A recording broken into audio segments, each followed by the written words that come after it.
नमस्कार, स्वागत है आप सभी का आज के कृषि दर्शन कार्यक्रम में। निरंतर विकास के चलते कृषि के क्षेत्र में भी हम प्रगति की राह पर आगे बढ़ते जा रहे हैं और इन सभी का श्रेय जाता है कृषि करने की नई नई तकनीकों, वैज्ञानिक विधियों और विभिन्न नए नए यंत्रों और उपकरणों को, जिन्होंने कृषि करने के मुश्किल कार्यों को भी आसान बना दिया है। और इन सभी की जानकारी हम आप तक पहुंचाते हैं अपने इस कार्यक्रम के माध्यम से। आज के कार्यक्रम में भी आप खबरें खेती की और मंडी भाव तो देखेंगे ही, और साथ ही गेहूं और सरसों में अनुसंधान की नई दिशा देखिएगा। इस विषय पर आधारित एक खास कार्यक्रम। और फिलहाल आगे बढ़ते हैं और सबसे पहले देखते हैं खबरें खेती की।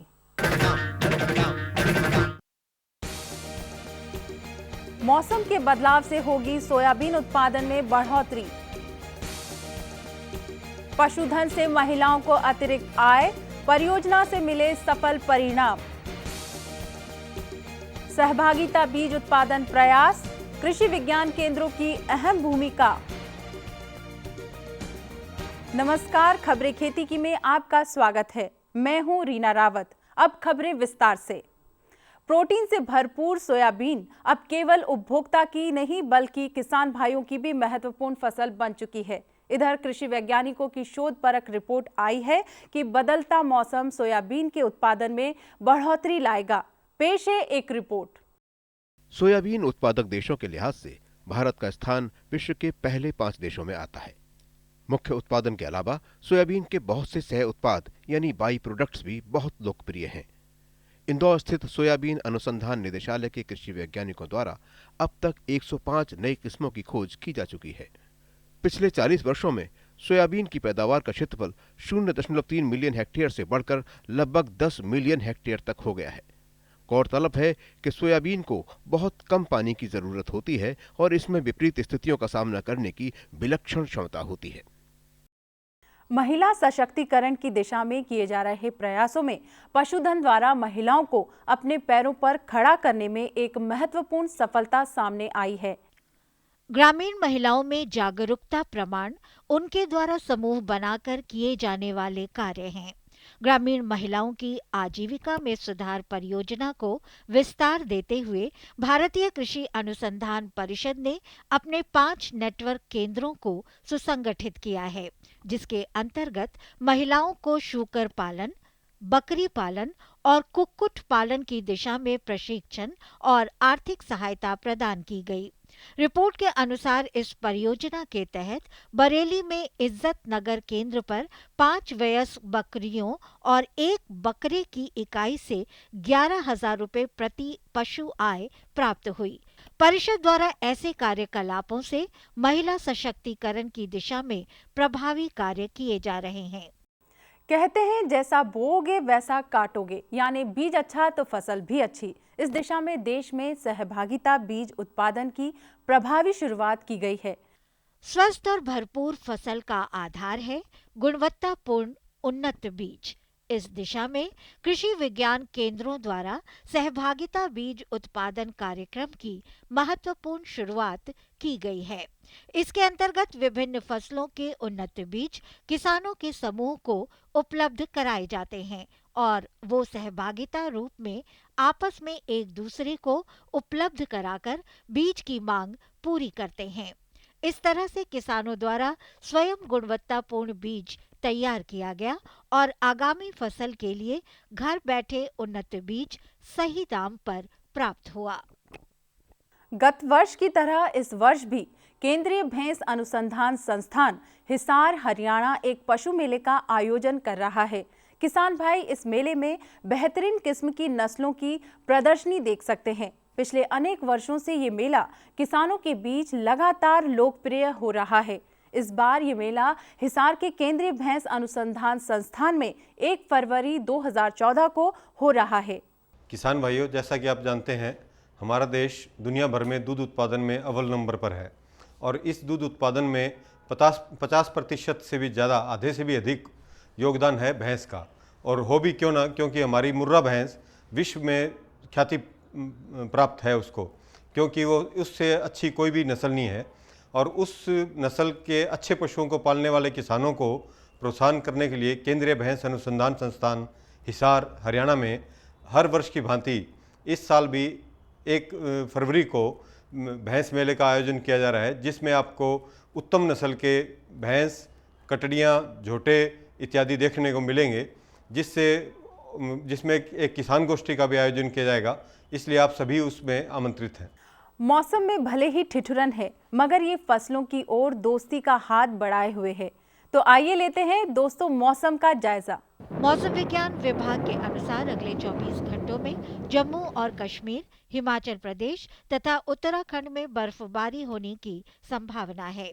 अगले 48 घंटों में हरियाणा, दिल्ली, पश्चिमी उत्तर प्रदेश, पूर्वी राजस्थान, उत्तर पश्चिमी मध्य प्रदेश, झारखंड, गांगेय पश्चिम बंगाल तथा ओडिशा में कुछ स्थानों पर बारिश हो सकती है।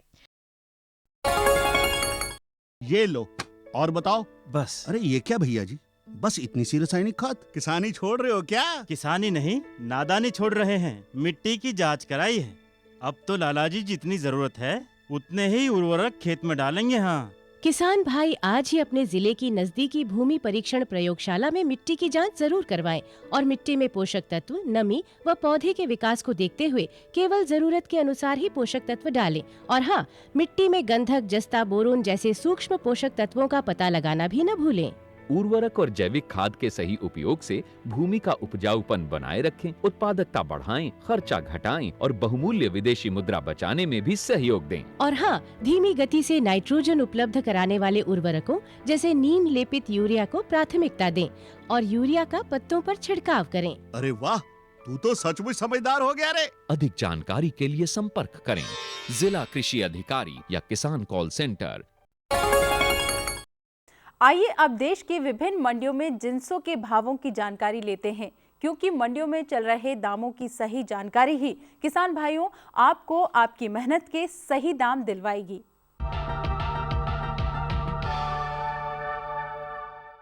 शुरुआत करते हैं देश की विभिन्न मंडियों में जिंसों के भाव से। धान तिनसुकिया असम की मंडी में न्यूनतम मूल्य 950 रुपए और अधिकतम मूल्य 1150 रुपए प्रति क्विंटल के भाव रहे। मधुपुर झारखंड में 1200 रुपए से 1300 रुपए, मदुरई तमिलनाडु में 1300 रुपए से 1384 रुपए। चावल दुमका झारखंड में 2100 रुपए से 2300 रुपए, मंजेरी केरल में 2900 रुपए से 4000 रुपए, सथूर तमिलनाडु में 2100 रुपए से 2300 रुपए। गेहूं मंगरोल गुजरात में 1950 रुपए से 2000 रुपए, दुमका झारखंड में 1600 रुपए से 1800 रुपए, राजसमंद राजस्थान में 1700 रुपए से 1750 रुपए।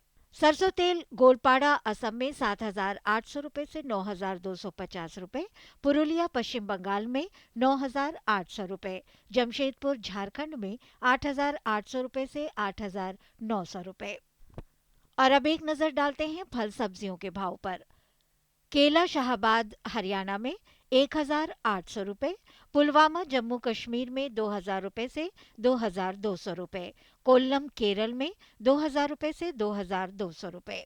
अमरूद मंजेरी केरल में 2500 रुपए से 2700 रुपए, दिवई उत्तर प्रदेश में 10,025 रुपए से 10,075 रुपए, फिरोजपुर शहर पंजाब में 2000 रुपए से 2500 रुपए। भिंडी अंकलेश्वर गुजरात में 2250 रुपए से 2700 रुपए, पेहोवा हरियाणा में 1600 रुपए, बटिंडा पंजाब में 2500 रुपए से 2800 रुपए। फूल गोभी तिनसुकिया असम में 1500 रुपए से 2000 रुपए, फैजाबाद उत्तर प्रदेश में 625 रुपए से 645 रुपए, कूच विहार पश्चिम बंगाल में 350 रुपए से 450 रुपए। टमाटर तिनसुकिया असम में 3000 रुपए से 4000 रुपए, उकलाना हरियाणा में 1400 रुपए, वहीं पुलवामा जम्मू और कश्मीर में 3200 रुपए से 3400 रुपए। अब एक नजर देश की विभिन्न मंडियों में मसालों के भाव पर। काली मिर्च मधुपुर झारखंड में 66,500 रुपए से 67,500 रुपए, सुल्तान बाथेरी केरल में 49,500 रुपए से 50,000 रुपए, जीरा राजकोट गुजरात में 9,000 रुपए से 11,875 रुपए, लाल मिर्च कोविलपट्टी तमिलनाडु में 4,600 रुपए से 6,500 रुपए, लहसुन तिनसुकिया असम में 6,500 रुपए से 7,500 रुपए और नारायणगढ़ हरियाणा में 3,000 रुपए। खेती की खबरों में आज बस इतना ही। कृषि दर्शन कार्यक्रम में और अधिक रोचक और ज्ञानवर्धक जानकारियों के लिए आप देखते रहिए कृषि दर्शन। भारतीय कृषि अनुसंधान संस्थान एक ऐसा नाम जिसने आए दिन नए नए अनुसंधान और शोध कार्य किए और कृषि को एक नई दिशा प्रदान की, और आने वाले समय में भी ये संस्थान विभिन्न फसलों की कुछ ऐसी किस्में विकसित कर रहा है जिनसे कि कम से कम लागत पर अधिक से अधिक पैदावार ली जा सकती है। आइए देखते हैं इसी पर आधारित ये कार्यक्रम।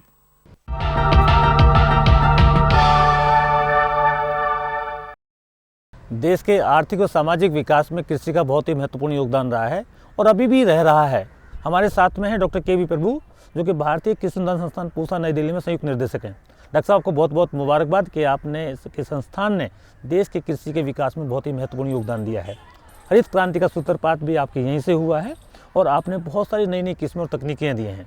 तो आगे जो अनुसंधान की दिशा होने वाली है सर, वो क्या होने वाली है और किस प्रकार की नई नई किस्में, किस प्रकार की नई नई तकनीकियों को विकास करने में आप लगे हुए हैं?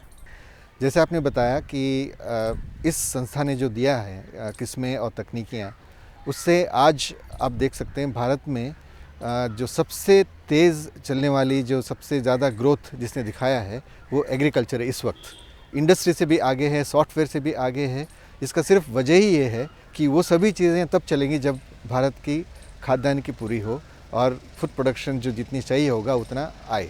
उसके लिए अपने इंस्टीट्यूट ने बहुत ज़्यादा कंट्रीब्यूशंस दिए हैं और ये मुझे बोलने में बहुत हर्ष होता है कि हर जीवन के हर आदमी के जो जीवन में जो ज़रूरतें होती हैं उसमें कृषि अनुसंधान संस्थान का कुछ न कुछ रोल है, हर दिन करीब करीब।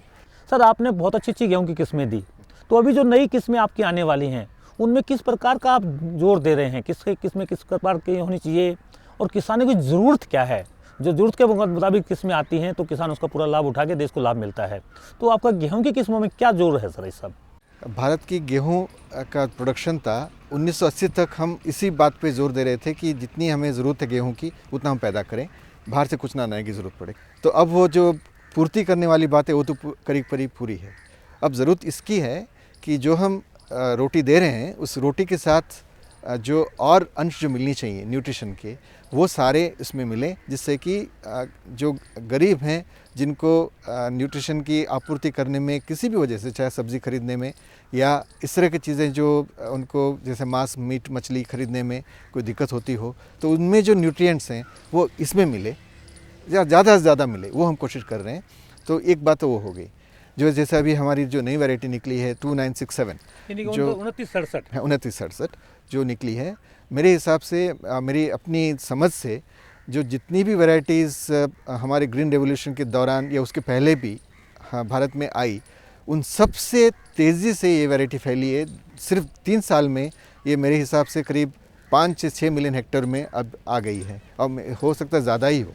सिर्फ इसलिए है कि इसमें जो कमी पिछली वैरायटीज़ में थी, एक तो पैदावार के अलावा जो वैरायटीज़ में कमी थी, जैसे दाने की गुणवत्ता, चपाती बनाने की जो क्वालिटी या चपाती रख रखाव करने की जो क्वालिटी, और उसमें जो मैग्नीशियम, आयरन, जिंक और बीटा कैरोटीन, ये जो कंटेंट्स हैं, टोटल कैरोटीन जो कंटेंट्स हैं, वो जो होनी चाहिए थी, वो इनमें सबसे अधिक मात्रा में आती है। और जिससे कि जो रोटी अगर आदमी खाए, इस जो पिछले रोटी में और इस रोटी में ये फ़र्क है कि ये सभी चीज़ें इसमें ज़्यादा मिलती है, तो वो भी साथ में हो और पैदावार भी बहुत ज़्यादा हो और कोई रोग उसमें ना आए, तो इससे अच्छा और कोई देन है ही नहीं। और दूसरी बात, जैसे जैसे हम मानते हैं कि गेहूं में करीब 80% 90% इरिगेशन है, लेकिन सच्चाई में जो 6 इरिगेशन चाहिए वो नहीं मिल पाती हर जगह।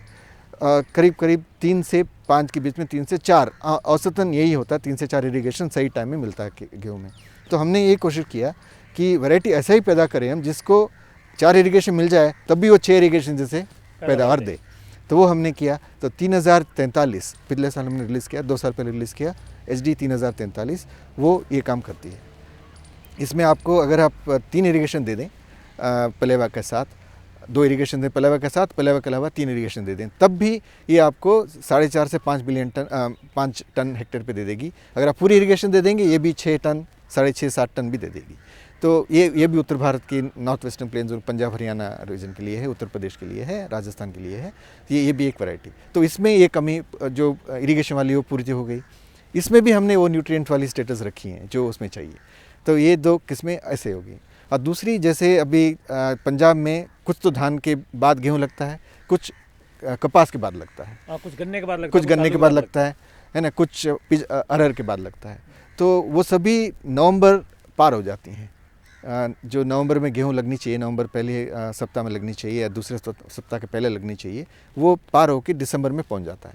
तो ऐसी वैरायटी हो जो दिसंबर में लगाने के बावजूद कोई उसमें कमी ना आए इल्ड में, क्वालिटी में, वो भी हम जो वैरायटीज़ रिलीज़ कर चुके हैं।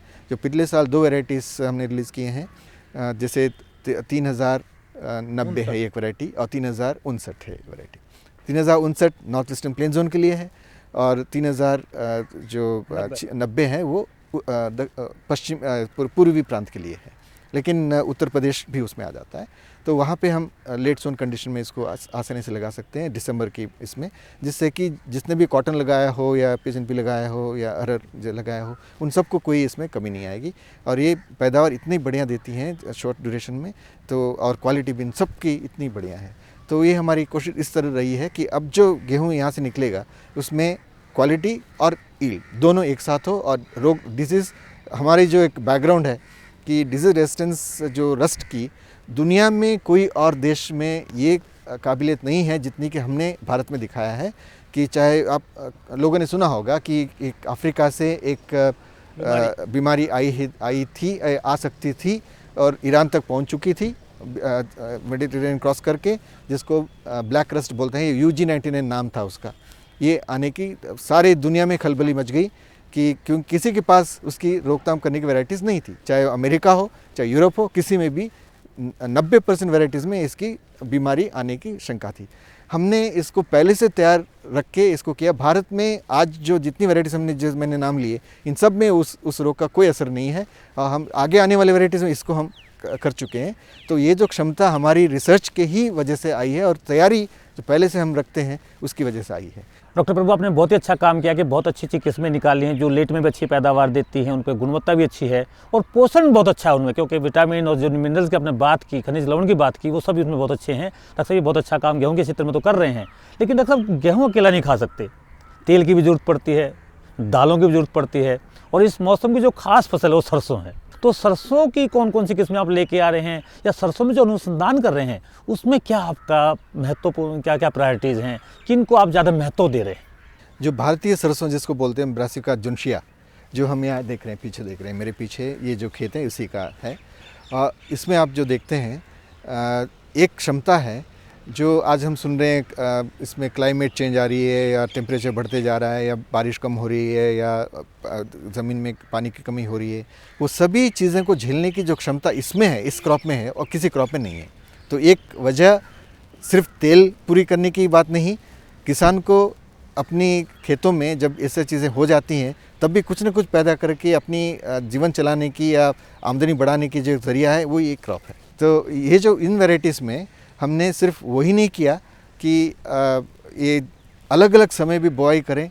तोरिया एक किस्म है जो उत्तर प्रदेश या राजस्थान में कहीं कहीं नॉर्थ ईस्टर्न हिल्स में भी लगाते हैं, पूर्वी प्रांतों में भी लगाते हैं, जिसको सितंबर में, क्योंकि धान जल्दी कट जाता है, उसके बाद इनके पास कोई और ज़रिया नहीं होता है, पानी ज़मीन में काफ़ी होता है, उसको इस्तेमाल करने के लिए तोरिया नामक एक स्पीशीज़ है इसकी, जो ब्रासिका कैंपेस्ट्रिस बोलते हैं, सरसों बोलते हैं, जिसको पीली सरसों, ब्राउन सरसों के ग्रुप में आता है। तो उसमें है एक किस्म तोरिया, जो सबसे जल्दी पक जाती है, करीब 95 से 100 दिनों के बीच में। लेकिन उसमें पैदावार जो है वो 10 क्विंटल या 11-12 क्विंटल से ज़्यादा कभी नहीं जाता। वो आमदनी देने लायक नहीं है, बहुत ज़्यादा नहीं, क्योंकि वही 35 से 40% के बीच में तेल है सभी में, तो उतने ही तेल की कमी हो जाएगी, और तेल अगर कम है तो सरसों का कोई फ़ायदा नहीं है। तो ऐसे हमने एक किस्म बनाई इसी जनशिया में, जो आपको 18 से 20 कहीं 22 क्विंटल भी दे ईल्ड, और 95 दिन से 100 दिन के बीच में पैदा भी, यानी कि अवधि वही रही और अवधि वही रही, पैदावार दुगनी हो गई।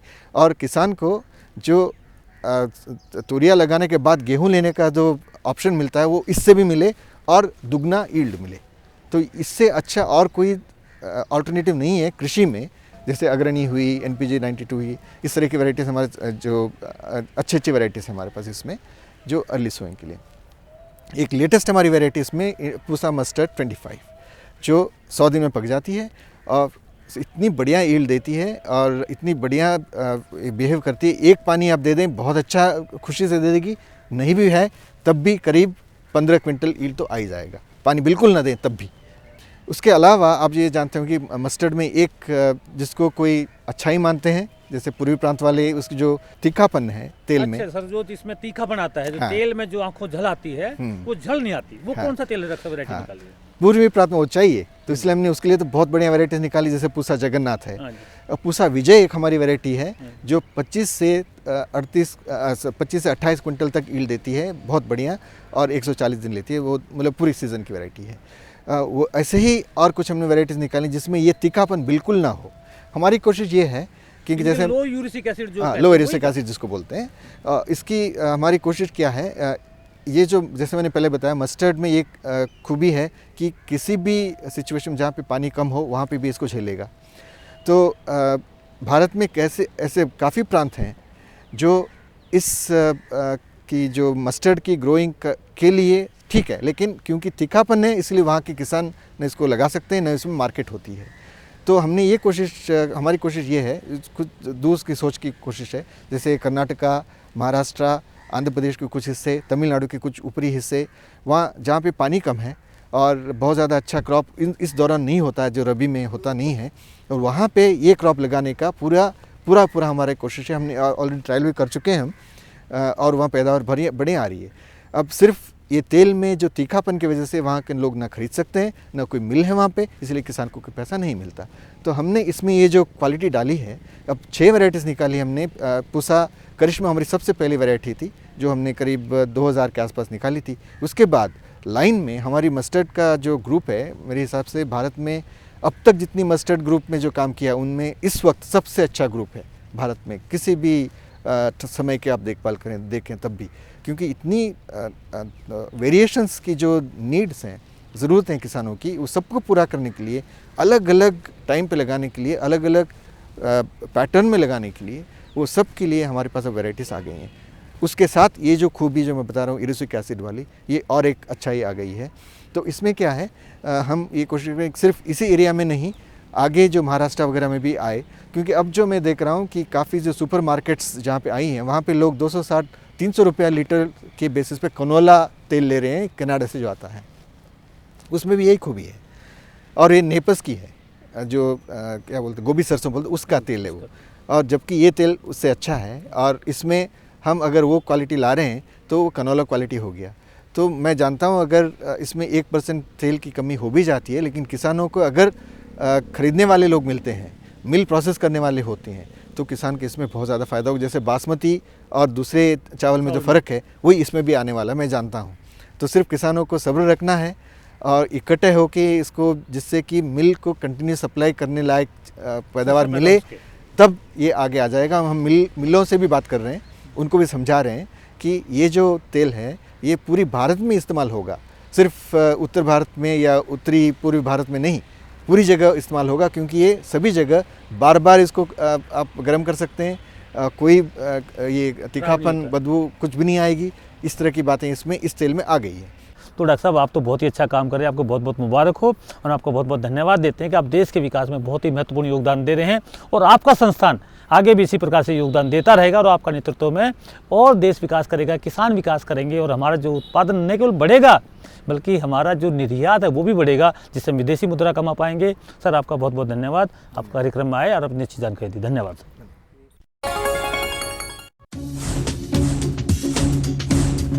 जुड़िए हमारे साथ ट्विटर पर twitter.com/कृषिदर्शन.dd, फेसबुक पर facebook.com/कृषिदर्शन.dd और देखिए कृषि दर्शन अब यूट्यूब पर भी youtube.com/user/कृषिदर्शन.dd।